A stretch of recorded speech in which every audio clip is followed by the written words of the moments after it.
ہمارے ساتھ Quranic studies کے ایکسپرٹ عبدالسلام عارف صاحب موجود ہیں, ان سے بات کرتے ہیں. ویلکم ٹو صدائے رمضان سر, کیسے آپ؟ تھینک یو ویری مچ, الحمدللہ. عبدالسلام صاحب, اللہ نور السماوات والارض کا فلسفہ آج ہم آپ سے جانتے ہیں. جی, بسم اللہ الرحمن الرحیم. اللہم صلی علی سیدنا محمد وعلی آلہ وصحبہ وبارک وسلم. یہ سورہ نور کی آیت نمبر 35 ہے جو ابھی آپ نے پڑھی ہے جی, جس میں, اور یہ بڑی دلچسپ آیت بھی ہے اور مشکل ترین آیت بھی ہے. اچھا. جس میں اللہ کہتے ہیں کہ اللہ نور السماوات کا عرض ہے, اور اس نور کی مثال, تمثیل کا لفظ قرآن یوز کرتا ہے. اس نور کی مثال اس طرح ہے کہ ایک طاق ہے, طاق کے اوپر ایک چراغ ہے, چراغ کے اوپر ایک شیشہ ہے جی, اور شیشہ جو ہے وہ روشن ستارے کی جانب ہے کی طرح ہے, اور اس میں ایک مبارک درخت کا تیل جل رہا ہے, اور وہ اتنا چمکدار ہے کہ قریب ہے کہ وہ بغیر آگ دکھائے ہی روشن ہو جائے. سبحان اللہ. اور پھر آگے اللہ کہتا ہے کہ اللہ جسے چاہتا ہے اپنے نور سے ہدایت دیتا ہے. واہ واہ. اب اس کو جب ہم پڑھنے کی کوشش کی جب, تو پہلے تو ہم دیکھتے ہیں کہ سماوات والارض قرآن کی نظر میں کیا ہے. صحیح. تو قرآن نے پہلے آیت نمبر سورہ طلاق کی آخری آیت پہ ہے جس میں اللہ نے کہا کہ میں نے 7 زمین اور 7 آسمان بنائے. میننگ دیر بھائی کہ 7 کائناتیں اللہ نے بنائی, اور اللہ نے کہا کہ ان سب کے اوپر میرا حکم اترتا ہے. ملٹی یونیورس کنسیپٹ ہے قرآن کی نظر. صحیح سے. اس کے بعد سورہ انبیاء کی آیت نمبر 30 میں اللہ نے کہا کہ یہ زمین و آسمان آپس میں جڑے ہوئے تھے, میں نے پھاڑ کے انہیں جدا کر دیا. عبدالسلام صاحب, کئی جگہوں پہ تو یہ بھی ذکر ہے کہ صرف زمین اور آسمانوں, لائک زمین اور آسمانوں میں, وہ ارض کا لفظ اس لیے اس میں سنگولر یوز ہوا ہے ہر جگہ پہ. جی جی جی. سماوات والارض ہی یوز ہوا ہے. جی جی جی. وہ اس لیے یوز ہوا ہے کہ ہر سماوات میں, سما میں ایک ارض ہے. صحیح صحیح صحیح صحیح. سمجھ گئے نا, جتنے آسمانوں کا ذکر ہے ان میں ہر ایک میں ایک زمین. ہر ایک میں ایک زمین. ٹھیک ٹھیک ہے. یہ سورہ طلاق کی آخری آیت واضح کر دیتی ہے اس کو. اور پھر سورہ انبیاء کی آیت نمبر 30 میں بگ بینگ کا ذکر ہے. صحیح. پھر اس کے بعد سورہ زاریات میں اللہ تعالیٰ نے کہا کہ میں نے اس کائنات کو اپنے زور بازو سے بنایا ہے. آیت نمبر 47 ہے کہ اور یہ میں اس کو مسلسل وسیع کر رہا ہوں. جی جی جی. ایکسپینڈنگ یونیورس والی آیت. اس کے بعد سورہ زمر کی آیت نمبر 5 میں کہا کہ جتنے اجرام فلکی ہیں یہ سب کے سب جو ہیں وہ موو کر رہے ہیں. صحیح. کوئی ساکن نہیں ہے. پھر سورہ یاسین کی آیت نمبر 40 میں یہ بات کہی کہ جو یہ موومنٹ ہو رہی ہے یہ بے ربط یا بے ہنگم موومنٹ نہیں, ہر کوئی اپنے اپنے مدار میں تیر رہا ہے. اب یہ ایک کو ریکیپ کرتے ہیں کہ قرآن کی نظر میں جو فلسفہ ہے سماوات کا وہ یہ ہے کہ ملٹی یونیورس کنسیپٹ ہے. ہم ایک سما میں رہتے ہیں, اس کا نام اللہ نے دنیا رکھا ہے. اور یہ بنی کیسے؟ یہ بگ بینگ کے ذریعے ایک بہت بڑا دھماکہ ہوا اور اس سے یہ وجود میں آئی, اور اس کے بعد اللہ تعالیٰ اس کو مسلسل پھیلائے جا رہے ہیں, اور اس کی ہر چیز گردش کر رہی ہے, اور ایک ربط میں ایک اپنے اپنے پرٹیکولر سرکولر کے اندر یہ جو ہے نا یہ حرکت ہو رہی ہے. بالکل ٹھیک. یہ تو کنسیپٹ ہو گیا جو اللہ نے قرآن میں دیا ہے. سمری میں نے آپ کو بتا دی کہ سماوات کا کنسیپٹ یہ ہے. ٹھیک ہو گیا. اور ہم ایک سما میں رہتے ہیں. یہ جو کچھ ہم دیکھ رہے ہیں ابھی تک, جتنی بھی یونیورس ایکسپلور کی ہے ہم نے ہبل سے یا اس سے ایڈوانس ٹیکنالوجی سے بھی, تو وہ صرف اور صرف ہم ایک سما کی بات کر رہے ہیں, اور ساتھ ہیں, اور ساتھ ہیں. اس سے آگے وہاں تک تو ہماری ابھی تک رسائی نہیں ہوئی. میں آپ کو بتاؤں گا کہ قرآن کتنا آگے ہے اور سائنس کتنی پیچھے ہے. اب ہم بات کرتے ہیں نور کی. 2 چیزیں ہیں اس آیت میں کہ ایک نور ہے, ایک سماوات. اللہ نور السماوات. ٹھیک ہے جی. اب نور کا مطلب جو عام میننگ ہے وہ روشنی ہے, اور روشنی انرجی کی ایک قسم ہے. جی جی. It's a type of energy. بالکل.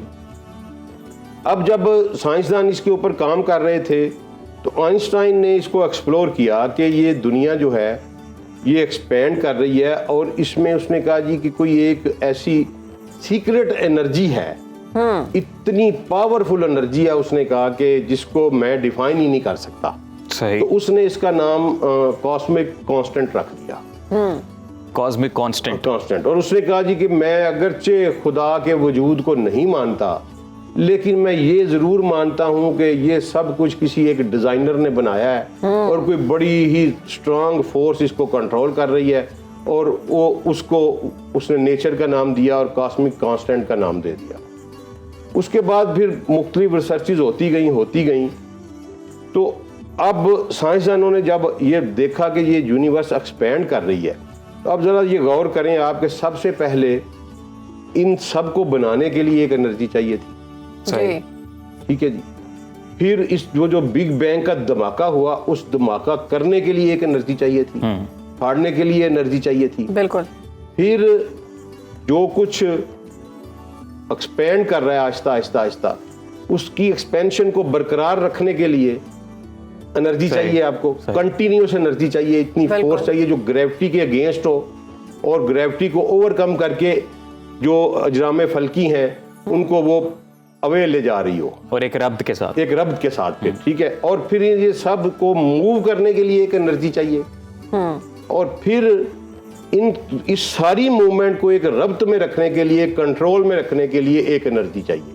اب دیکھیں یہ کتنی بڑی سورس آف انرجی چاہیے ہوگا. تو اس کو اللہ نے کہا کہ یہ اس کا سورس میں ہوں. اچھا ٹھیک ہے، اس سے یہ مراد ہے اللہ نور السماوات والارض کہ یہ جو کچھ جتنی انرجی چاہیے اس کام کے لیے وہ ساری انرجی کا سورس جو ہے وہ میں ہوں. بے شک بے شک.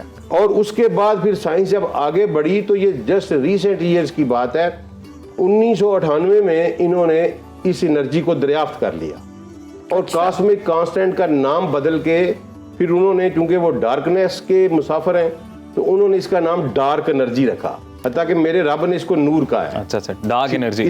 ڈارک انرجی ابھی بھی آپ گوگل کر لیں آپ کو پتہ چل جائے گا. ڈارک انرجی یہی جو میں نے بتایا ہے، اس کا زمین کو، آسمان کو، اس کائنات کو اپنے محور میں رکھنے کے لیے ایک بہت بڑی انرجی کام کر رہی ہے، اور اس کو انہوں نے ڈارک انرجی کہا. یہ 1998 کی بات ہے.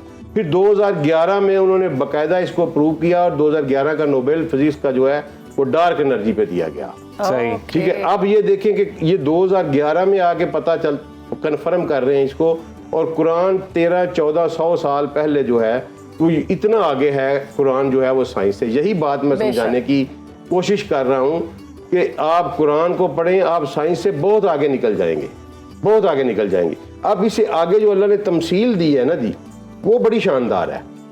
اب اس میں اللہ نے یہ سمجھانے کی کوشش کی ہے کہ اگر یہ ساری کی ساری انرجی جو ہے یہ میری ہے، لیکن میں نے اپنی اس انرجی کے اوپر حجابات رکھے ہوئے ہیں، پردے رکھے ہوئے ہیں. پردے رکھے ہوئے. جس طرح اللہ نے سمجھایا ہے کہ جس طرح آپ چراغ ایک جلاتے ہیں اور اس کے اوپر آپ شیشہ رکھ دیتے ہیں نا تو ریفریکشن ہوتی ہے، ریفلیکشن نہیں ریفریکشن ہوتی ہے، اور وہ پوری لائٹ باہر نہیں آتی، تھوڑی لائٹ باہر آتی ہے. تو اسی طرح اللہ تعالیٰ نے کہا کہ میں نے اپنے اوپر حجابات رکھے ہوئے ہیں اور پھر یہ کائنات چل رہی ہے. جیسے لیمپ بھی ایک بلب کے اوپر، بلب کے اوپر آپ رکھتے ہیں، لالٹن جس کو ہم بالکل لالٹن یا فنوس یا ٹھیک ہے. تو اگر وہ اللہ کہتے ہیں میں اپنے حجابات اٹھا دوں نا تو یہ دنیا ساری کی ساری میری انرجی کا برداشت ہی نہیں کر سکتی.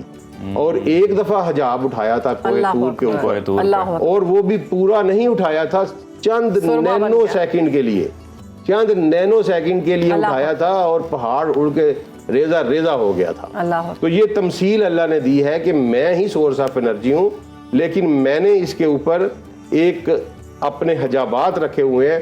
ان حجابات کے ذریعے سے جو لائٹ ہے، جو انرجی ہے وہ باہر آ رہی ہے اور اس سے یہ پوری کائنات جو ہے وہ چل رہی ہے. بے شک. تو اسی کو بنیاد بنا کے میں تو کہتا ہوں کہ انہوں نے یورپینز نے یہ قرآن پڑھا اور پھر اس کے بعد یہ ساری جو ہے نا انہوں نے ریسرچز کی ہیں. اتنا آگے ہے، یقین کریں کہ 1400 سال پہلے جو بات تھی اور پھر ہمارے ساتھ ہوا یہ کہ ہماری ڈائریکشن چینج کر دی گئی. یہ سب سے بڑا ظلم جو ہوا ہے نا اس قوم کے ساتھ. آج بھی ایک دوست آئے ہوئے تھے اسلام آباد سے، تو آپ کے چینل سے ہی نمبر لیا تھا انہوں نے. اچھا. تو وہ مجھے ملنے ہو تو انہوں نے مجھے سے یہی بات کی کہ جناب یہ ہوا کیا ہمارے ساتھ کہ یہ ڈائریکشن ایک دم سے چینج کر کے اس دین کو مذہب بنا دیا گیا، اور اس کو ایک بحر بے کراں جو تھا اس کو ایک سمندر کا تھا، اس کو ایک چبچا پانی کا چھوٹا سا ٹب بنا دیا گیا. اور اس کے بعد پھر کہا گیا کہ یہ صرف عبادات کرتے جائیں اور آپ تزکیہ نفس کریں اور باقی یہ کچھ نہیں ہے. سمجھنے کی کوشش نہیں کی گی نا، پڑھا ہی نہیں ہے نا جی. آپ اندازہ کریں نا رن صاحب کہ قرآن کا ترجمہ انڈیا میں شاہ ولی اللہ نے پہلا کیا. صحیح. ٹھیک ہے. اور شاہ ولی اللہ جو ہے وہ 1703 میں پیدا ہوئے ہیں. صحیح. ٹھیک ہے. اب اسلام انڈیا میں آیا 712 میں، اور